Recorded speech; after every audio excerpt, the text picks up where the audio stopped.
High school के बच्चों को इतना हम्म। सक्षम बना दिया जाए कि वो हाई हम्म। स्कूल पास हो सके। हाई स्कूल का मतलब अमेरिका के हिसाब से इंटरमीडिएट तक होता है, चार जी। साल हम्म। 9 से कक्षा 12 तक। तो हम लोगों ने उन हम्म। बच्चों पर फोकस किया जिससे कि उनको ऐसा सक्षम बना सकें कि वो कॉलेज जाने लायक हो सकें, ड्रॉप हम्म। आउट रेट कम हो, और साथ में अगर एक बार कोई इंटरमीडिएट कर लेता है तो इतना बच्चा अकल समझदार हो जाता है उस समय तक कि अपना फ्यूचर डिसाइड कर सकता है। हम्म। उसको ये समझ में आता है कि कॉलेज एजुकेशन का महत्व क्या है। जी। तो इसलिए बी एजुकेटेड शुरू किया गया था to help hmm. Only the high school students. India के 19 प्रदेशों में है। ओके। बहुत बढ़िया। उसमें ऐसा नहीं गुड। कि एक एरिया में और एक समाज के लिए करना है। हमको हम्म। भी जो भी गरीब है, मैं हम्म। जब स्टील अथॉरिटी में था तो मैं सिविल सर्विसेज की प्रिपेयर कर रहा था। जी। तो उस जमाने में, हम लोग के जमाने में एक कंपलसरी टॉपिक था to hmm. Analyse the Gandhi, Nehru and Ambedkar, their thought, okay. Their philosophy and hmm. Their impact on Indian like modern system. हम्म।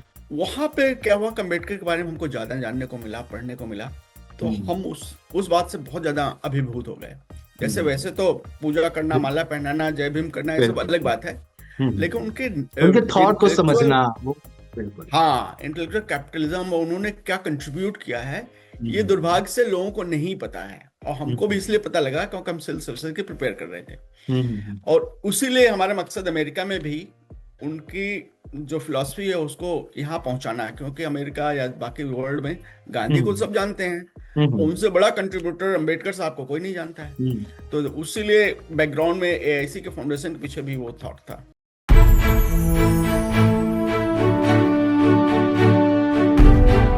वाराणसी के महेंद्र कुमार 1988 में आईआईटी बीएचयू से बीटेक करने के बाद सेल यानी स्टील अथॉरिटी ऑफ इंडिया में नौकरी करने लगे। 1999 में महेंद्र अमेरिका चले गए। वहां वह डोवर डेलावेयर में रहते हैं। अपने अंबेडकर इंटरनेशनल सेंटर के साथ ही, जिसके ये दोनों लोग फाउंडर मेंबर हैं, संजय कुमार के साथ मिलकर उन्होंने 2005 में बी एजुकेट मूवमेंट शुरू किया। और इसके जरिए अब तक ये लोग 25,000 से ज्यादा हाई स्कूल स्टूडेंट्स को गाइडेंस दे चुके हैं, जिससे उनकी जिंदगियां काफी बदली हैं। इन 25,000 लोगों में भारत के अलावा नेपाल और पाकिस्तान के भी कुछ बच्चे शामिल हैं, जो जरूरतमंद बच्चे हैं। हमारे साथ आज महेंद्र जी हैं, जो एआईसी के फाउंडिंग मेंबर हैं, और उनका परिचय मैंने बताया है। सर, बहुत बहुत स्वागत है आपका। बहुत बहुत धन्यवाद अशोक जी। जी। और साथ में आपके चैनल के दर्शकों को भी मेरा प्रणाम और जय भीम। जी जी, जय भीम सर। सर, ये क्या बी एजुकेट मूवमेंट के बारे में मैंने सुना जब आपसे बात हो रही थी। 25,000 बच्चों की जिंदगियों को बदलना या फिर उनको पुश करना कि वो बेहतर अपनी जिंदगी में करें, एक बहुत बड़ी चीज होती है। क्या है यह बी एजुकेट मूवमेंट? किस तरीके से शुरू किया आप लोगों ने? मकसद क्या था इसका?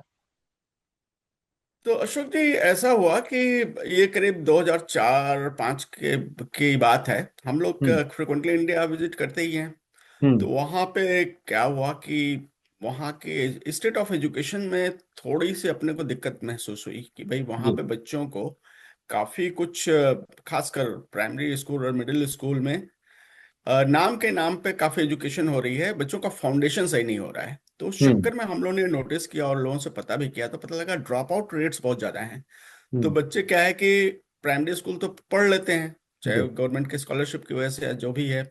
मिडिल स्कूल में इनरोलमेंट टीचर और प्रिंसिपल मिलकर कर लेते हैं। हम्म। लेकिन उन बच्चों का फाउंडेशन नहीं होने से कक्षा 8 के बाद बच्चे ढेर सारे ड्रॉप हो जाते हैं। हम्म। राइट। तो जी। ये हम लोग को पता लगा, तो हमने कहा कि जब बच्चों का ड्रॉप आउट रेट इतना ज्यादा है तो हाई स्कूल पहुंच ही नहीं पाएंगे, उसके बाद फिर हम्म। कॉलेज भी नहीं पहुंच पाएंगे। हम्म। तो इसलिए हम लोगों ने एक कुछ एफर्ट करने की कोशिश की। हमने उस इंजन डिस्कस किया कि चलो जी। हम लोग कुछ ट्राई करते हैं। हम्म। तो हम लोग का इसलिए फोकस था कि हाई स्कूल के बच्चों को इतना हम्म। सक्षम बना दिया जाए कि वो हाई हम्म। स्कूल पास हो सके। हाई स्कूल का मतलब अमेरिका के हिसाब से इंटरमीडिएट तक होता है, चार जी। साल हम्म। 9 से कक्षा 12 तक। तो हम लोगों ने उन हम्म। बच्चों पर फोकस किया जिससे कि उनको ऐसा सक्षम बना सकें कि वो कॉलेज जाने लायक हो सकें, हम्म। ड्रॉप आउट रेट कम हो, और साथ में अगर एक बार कोई इंटरमीडिएट कर लेता है तो इतना बच्चा अकल समझदार हो जाता है उस समय तक कि अपना फ्यूचर डिसाइड कर सकता है। हम्म। उसको ये समझ में आता है कि कॉलेज एजुकेशन का महत्व क्या है। जी। तो इसलिए बी एजुकेटेड शुरू किया गया था to hmm. Help only the high school students. Okay. और अभी ओके। भी चल रहा है हम लोग का। ओके, ठीक है। तो किस तरीके से मदद करते हैं आप लोग उसमें? तो शुरुआत में हम ऑनलाइन? लोगों ने क्या हुआ, नहीं, शुरुआत में हम लोगों ने क्या कॉन्सेप्ट निकाला था कि लाइब्रेरी खोलेंगे। तो हम लोगों ने करीब हम्म। 150 लाइब्रेरी खोली इंडिया, नेपाल, पाकिस्तान में, हम्म। जी। रिमोट रिमोट विलेजेस में। तो ओके। हम लोग का फोकस ये था कि गरीब बच्चों को, क्योंकि हम्म। जो सक्षम हैं, जिनके माँ बाप ऑब्वियसली। खुद ही जागरूक हैं, वो अपने बच्चों को कुछ ना कुछ करके पढ़ा लेते हैं। लेकिन जी। गरीब परिवार में वो बोलता है कि भाई काम कर लो यार, इससे बदले तो पढ़ाई कर ले। हम्म। उनको महत्व तो नहीं पता एजुकेशन का। हम्म। और हम लोग बाबा साहब के फॉलोअर हैं, उसमें हमको ही हम्म। पता बताया गया कि जब तक शिक्षा नहीं होगी तब तक कुछ नहीं होगा, हम्म। परिवर्तन नहीं हम्म। होगा। तो गरीब बच्चों को करने के लिए हम लोगों ने कुछ कंडीशन लिखी कि भाई संपन्न एरिया में हमारी लाइब्रेरी नहीं खुलेगी, ये हम्म। खुलेगी सिर्फ रिमोट एरिया में। हम्म। और ऐसी जगह पर खुलेगी जहां पे कोई कांस्टेंट या फियर ना हो, जैसे हम्म। हर समाज के बच्चे आराम से जी जाकर जी। वहां लाइब्रेरी से किताबें हम्म। इशू करा सकें वो सब। हम्म। तो लाइब्रेरी इस टाइप से शुरू हुआ, तो वो करीब काफी हम लोगों ने 10 साल तक चलाया वो सब प्रोग्राम। कितनी तो जैसे हम लाइब्रेरियां बोल रहे खुल हैं, चुकी हैं अभी? 150 लाइब्रेरी, 150। और इंडिया के 19 प्रदेशों में है। ओके। बहुत बढ़िया। उसमें ऐसा नहीं गुड। कि एक एरिया में और एक समाज के लिए करना है। हमको हम्म। भी जो भी गरीब है जी। उसको फैसिलिटी जी, मिलनी मैंने चाहिए। शुरू में ही कहा कि जरूरतमंद बच्चों के बीच में उनको खुश जी करने जी के जी। लिए। बिल्कुल। जी जी। सर, आप बनारस से यूएस तक गए हैं, है ना? अच्छा, आईआईटी एक बीएचयू से आप। मिनट। जी, प्लीज। तो बीच कोट का एक और बता देते हैं। तो अब हम लोग क्या है कि लाइब्रेरी में हम लोग को मेजर करने में प्रॉब्लम हो रही थी कि प्रोग्रेस हम्म। कितना मेजर हो रहा है। तो हम्म। हम लोगों ने कुछ और प्रोग्राम शुरू किए हैं, जैसे कुछ हम्म। सक्सेस एकेडमी है। अभी हम्म। हम लोग एजुकेशन माई राइट, शिक्षा मेरा अधिकार हम्म। करके एक प्रोग्राम चला जी। रहे हैं। तो उसमें हम्म। बच्चों को सिलेक्ट करते हैं, उनको बोलते हैं कि आप ट्यूटर अपना सुटेबल खोज लीजिए, हम लोग उसकी फंडिंग करते हैं, ओके। स्कॉलरशिप देते हैं। और हम्म। हमारा एक लड़का जो है रत्नेश कुमार, बिहार का, उसका हम्म। ऑल स्टेट हाई स्कूल में इंटरमीडिएट में रैंक उसकी आई है 4th। ओ। तो that is a big achievement. उसको अभी बिल्कुल हम लोग विजिट। आईआईटी कोचिंग के लिए फंडिंग कर रहे हैं। बिल्कुल। तो इस टाइप के अब सिलेक्टेड बच्चों को हम लोग करियर ओरिएंटेड हम्म। फोकस कर रहे हैं थ्रू शिक्षा मेरा अधिकार। जी जी, बहुत सॉरी टू बहुत बड़ा इंटरप्ट यू। कदम। जी, बहुत बड़ा कदम है। और एजुकेशन ही ऐसा फील्ड है जहाँ पे सही में काम करने की जरूरत है। सर, बनारस से आपने अमेरिका का सफर तय किया, इस सफर के बारे में बताइए। कब दिमाग में आया कि नहीं, अब इंडिया में हो गया, जॉब हो गया, अब चलते हैं थोड़ा सा बाहर? हाँ, मोटा मोटा देखा जाए तो बनारस से अमेरिका नहीं हुआ। हम क्योंकि स्टील अथॉरिटी ज्वाइन कर लिए थे, तो हम जी। भिलाई स्टील प्लांट में काम करते थे, 7 साल वहाँ हम्म। काम किए। फिर हम हम्म। कारपोरेट ऑफिस दिल्ली में मूव कर गए। तो वहाँ हम्म। पर हमारे ऊपर बहुत ढेर सारी रिस्पॉन्सिबिलिटीज थी। वो इंडिया का हम्म। सबसे बड़ा जो सेल का पीडीएस है, हम्म। पब्लिक डिपॉजिट स्कीम है, जी। उसमें 600 करोड़ में मैनेज करने का हमारा जिम्मा था। और वहाँ पर सेल का जितना नेटवर्किंग का काम है, सेल नेट और सब, वो सब हमारे लीडरशिप में वो सब इनिशिएटिव किया गया था। जी। तो मतलब मोटा मोटा हम बनारस में पढ़ाई के बाद तो उतना रहे नहीं। जी। और दिल्ली की लाइफ से हम उतने संतुष्ट नहीं थे बेसिकली, क्योंकि वहां पर हम्म। थोड़ा ज्यादा उस जमाने में, उस समय हम्म। अभी भी पॉल्यूशन है लेकिन उस समय बहुत ज्यादा बुरी हालत थी वो सब। हम्म। फिर हमको अपॉर्चुनिटी मिली, हम अमेरिका वैसे तो बहुत इंटरेस्टेड नहीं थे आने के लिए। हम्म। लेकिन फिर कुछ एम्प्लॉयर ने हमको पकड़ा, फोर्स किया कि भाई हम ये ऑफर कर रहे हैं, ये ऐसे है करके। उन्होंने जो भी है, हम आई गॉट लेयर्ड। तो फिर ओके। अमेरिका आया मैं तो हम्म। 99 में हम यहाँ आ हम्म। गए। हम्म। फिर तब से मोटा मोटा हम एक ही स्टेट में रह गए, डेलावेयर में।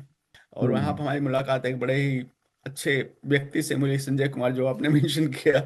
तो हम जी। लोग साथ ही काम करते रहे काफी अच्छा, आपकी दिन उनसे तक। मुलाकात वहीं पे हुई, उसके पहले परिचय वहाँ नहीं था? उसके पहले नहीं जानते थे। तो यहाँ पर हम लोग साथ में डिपार्टमेंट ऑफ ट्रांसपोर्टेशन में काम करते रहे। तो मिलकर हम्म। भी ऑफिस में भी काफी अच्छे काम किए हम लोग ने। जी। जी।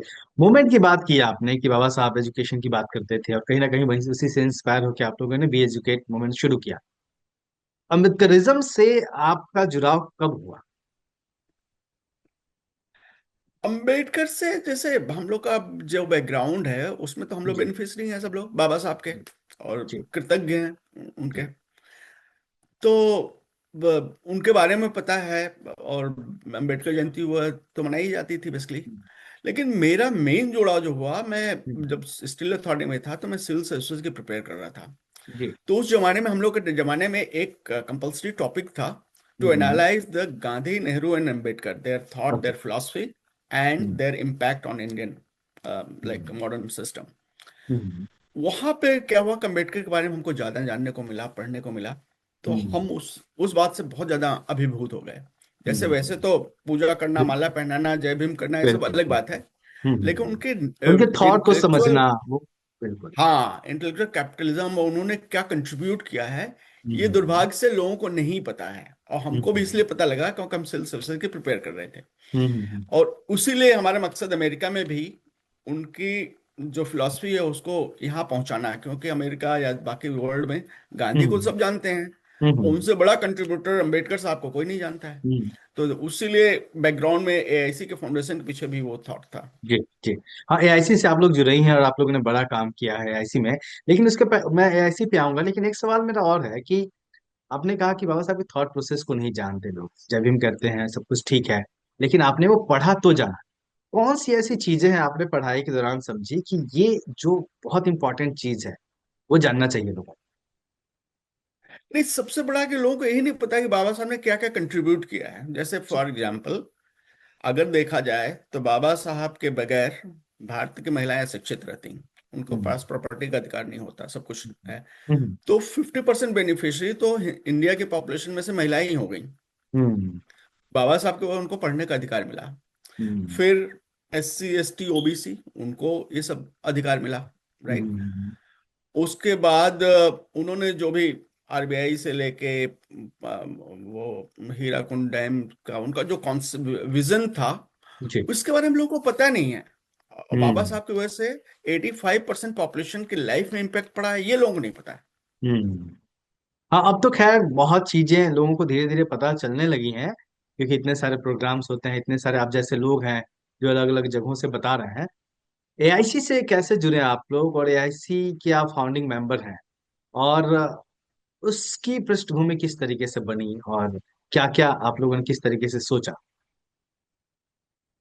तो इसके लिए एक थोड़ा हम क्रेडिट प्रोफेसर विवेक कुमार जी को भी देना चाहेंगे। JNU जी के डिपार्टमेंट ऑफ हेड हैं, सोशियोलॉजी जी, डिपार्टमेंट अभी में अभी शायद डीन हैं, है सर। डीन है, अच्छा सॉरी। हम्म तो कुछ हम लोग इंटरनेशनल लेवल पे बात कर रहे थे लोगों से कि भाई कुछ तो हम लोग को इंडिया के बाहर कुछ एक ऐसा सेटअप करना चाहिए हम्म, जिससे बाबा साहब के मैसेज को हम लोग प्रोपोगेट कर सकें। जैसे हमने जी बोला कि गांधी के बारे में सब जानते हैं, जी जी जी। अंबेडकर के बारे में नहीं जानते हैं, जबकि हम्म उनका कंट्रीब्यूशन हमारे ख्याल से हम्म गांधी और डॉक्टर मार्टिन लूथर किंग से भी ज्यादा है। और हम्म दुर्भाग्य से लोग नहीं जानते हैं, जो हम्म जानते हैं वो भी एक्नॉलेज नहीं करते हैं। जैसे मान हम्म मान लीजिए महिलाएं, उनको तो पहले एक्नॉलेज करना चाहिए कि भाई बाबा साहब ने हमारी हम्म, लाइफ बदली, सही। राइट।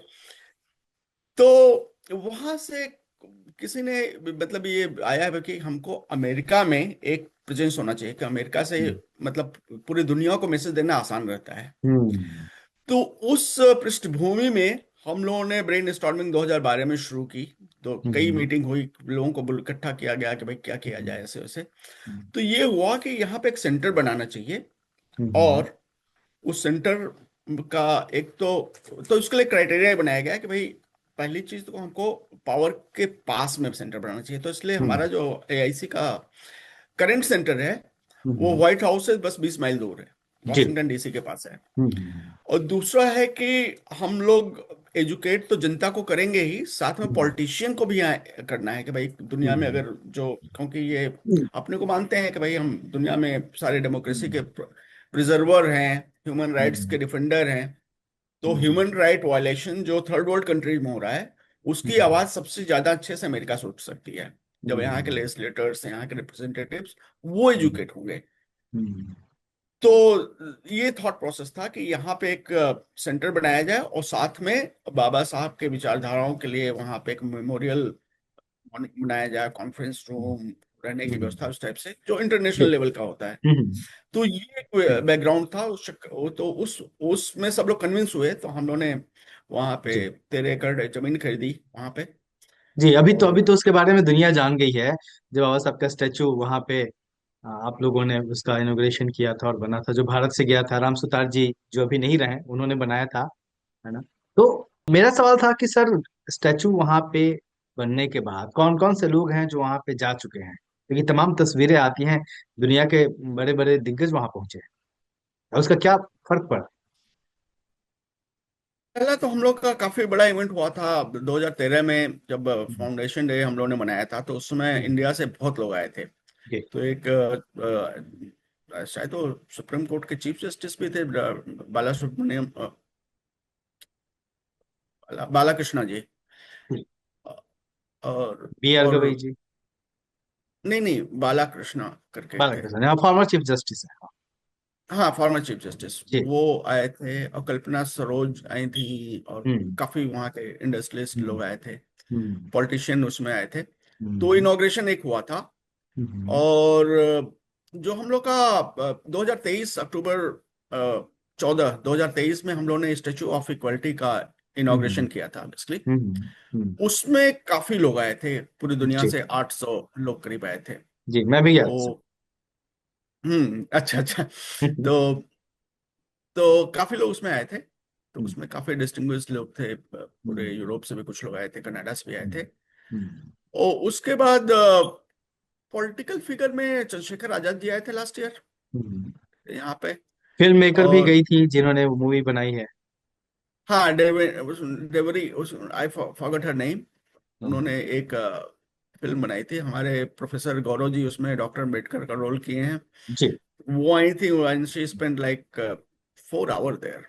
हम्म। उन्होंने काफी शूट आउट किया वहां पे। हम्म। और बाकी अपने दलित बिजनेस एसोसिएशन का क्या बोलते हैं उसको, जो तो तमाम है। लोग दुनिया के अलग अलग हिस्सों से पहुंचे हैं। तो सर अभी तक आप लोगों ने जो काम किया अमेरिका में, हाँ, जो बाबा साहब के मिशन को बढ़ाने को लेके, तो उस वो कहाँ तक पहुंचा है और आगे क्या योजना है आप लोगों की?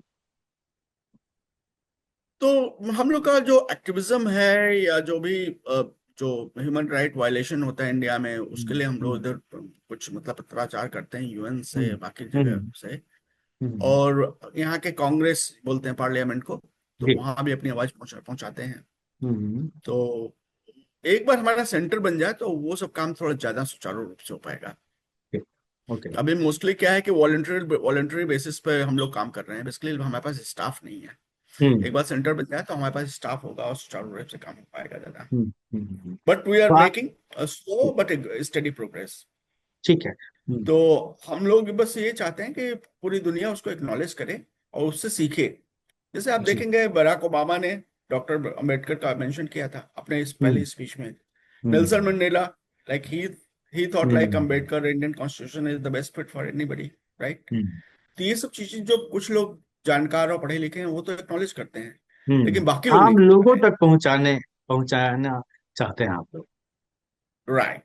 जी। तो ओके। एक्सेप्टेबिलिटी जितनी बढ़ेगी उसमें हम्म। अम्बेडकरिज्म पूरी दुनिया में फैलेगा। बहुत बहुत शुक्रिया महेंद्र जी। तो महेंद्र जी की जो जिंदगी है वो यह बताती है कि आप दुनिया के किसी भी हिस्से में रहें, अगर आप चाहें तो बदलाव समाज के भीतर करने में भागीदार हो सकते हैं। जैसे वो बीज एजुकेट मूवमेंट के जरिए काम कर रहे हैं वो अपने मित्र संजय जी के साथ, या फिर अम्बेडकर इंटरनेशनल सेंटर यूएसए में जो है उसके साथ मिलके काम कर रहे हैं, उसके फाउंडिंग मेंबर हैं। तो महेंद्र जी जैसे लोग दुनिया के किसी भी हिस्से में रहे हैं, वो एक सबक देते हैं कि बाबा साहब के मूवमेंट को लेके आप जहां भी रहें वहां से सपोर्ट दे सकते हैं, काम कर सकते हैं, लोगों की जिंदगियां जो बदलना चाहते हैं उसमें अपना अपनी ईंट तो रख ही सकते हैं अपने हिस्से की। सर बहुत बहुत शुक्रिया आपका। धन्यवाद अशोक जी। हमको देखते रहिए और दलित हम दस्तक, मैं भी और हमारे चैनल को लाइक करिए, शेयर करिए, सब्सक्राइब करिए।